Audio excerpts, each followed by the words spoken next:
आपण पाहत आहात बहुजन आवाज न्यूज चॅनल। नोकरशाहीचे लोकशाहीकरण झाले पाहिजे, प्राध्यापक डॉक्टर विजय माकणीकर। लोकशाहीमध्ये प्रत्येक व्यक्ती भिन्न आहे, त्यांचे स्वातंत्र्यही भिन्न आहे। प्रत्येकाचे प्रतिनिधित्व प्रशासनामध्ये दिसले पाहिजे, असे मत प्राध्यापक डॉक्टर विजय माकणीकर यांनी व्यक्त केले। ते डॉक्टर बाबासाहेब आंबेडकर विचार प्रबोधन समितीने आयोजित केलेल्या बौद्धिक व्याख्यानमालेत बोलत होते।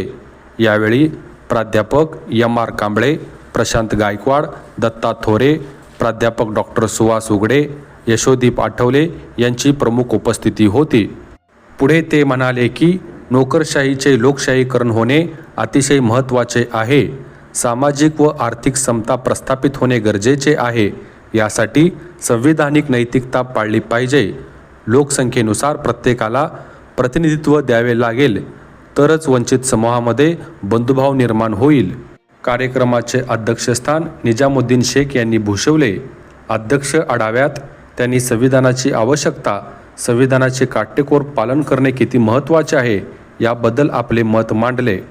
यावेळी इम्तियाज शेख, प्रशांत बाबर, मनीष गडदे, युवराज माने, संजय रणदिवे आदी उपस्थित होते। कार्यक्रमाचे प्रास्ताविक मनीष सुरवसे यांनी केले, तर सूत्रसंचालन प्राध्यापक डॉक्टर किशोर जोगदंड यांनी केले। पाहुण्यांची ओळख प्राध्यापक डॉक्टर भागवत गजधने यांनी करून दिले आणि आभार प्रवीण सुकाळ यांनी मानले। कार्यक्रम यशस्वी करण्यासाठी तनिष्क वाघमारे, आर्यन कापुरे, मधुर गायकवाड यांनी परिश्रम घेतले।